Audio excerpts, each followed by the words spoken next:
Hello കൂട്ടുകാരെ, ഇന്ന് നമുക്കൊരു ഫേമസ് ആയിട്ടുള്ളൊരു സാധനം ഉണ്ടാക്കാം. അങ്കമാലി മാങ്ങാക്കറിയാണ് കേട്ടോ. അപ്പം നമ്മുടെയൊക്കെ സൈഡിലോട്ട് അങ്കമാലി മാങ്ങാക്കറി ഭയങ്കര ഫേമസ് ആണ്. അപ്പോൾ അതെങ്ങനെയാണ് തയ്യാറാക്കേണ്ടത് നേരെ വീഡിയോയിലേക്ക് പോകാം.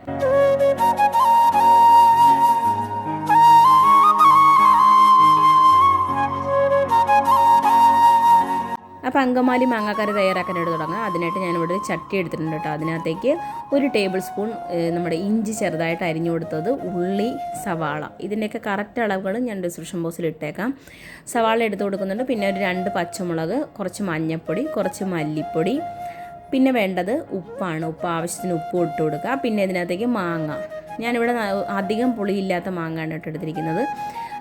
ഇനി അതിലേക്ക് വിനാഗിരി ചേർത്ത് കൊടുക്കുക. പിന്നെ കുറച്ച് വെളിച്ചെണ്ണ ചേർത്ത് കൊടുക്കുക. വെളിച്ചെണ്ണ തന്നെ ചേർത്ത് കൊടുക്കണം. പിന്നെ കുറച്ച് കറിവേപ്പില ഇതുപോലെ ഒന്ന് ചെറുതായിട്ടൊന്ന് കയ്യിൽ മുറിച്ചിട്ട് കൊടുക്കുക.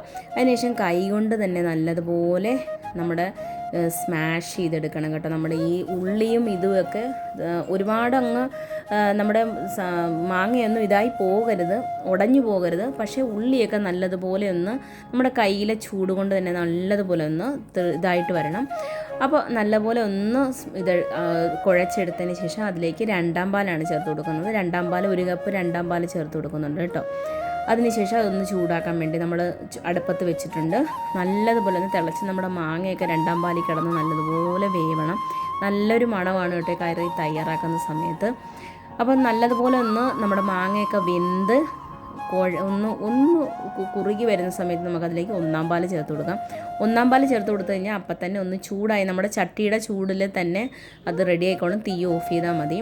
അതിനുശേഷം അതിനകത്തേക്ക് കടുക് വറുത്ത് ചേർക്കണം. കുറച്ച് വെളിച്ചെണ്ണയിൽ കുറച്ച് ഉള്ളി നല്ലപോലെ മൂപ്പിച്ച്, കറിവേപ്പിലയും ഉണക്കമുളകും കൂടി മൂപ്പിച്ച്, കുറച്ച് കാശ്മീരി മുളകും കൂടി ചേർത്ത് കൊടുക്കുന്നുണ്ട് കേട്ടോ. ഒരു കളറിന് വേണ്ടി മാത്രമാണ്. അതും നല്ലപോലെ മൂപ്പിച്ച് നമ്മുടെ കറിയിലോട്ട് ചേർത്ത് കൊടുത്തു കഴിഞ്ഞാൽ അങ്കമാലി മാങ്ങാക്കറി തയ്യാറായിട്ടുണ്ട്. അപ്പോൾ എല്ലാവർക്കും വീഡിയോ ഇഷ്ടപ്പെട്ടെന്ന് വിചാരിക്കുന്നു. പുതിയൊരു വീഡിയോ ആയിട്ട് വേണ്ടുന്നതിനും വരെ thanks for watching. Thank you. By.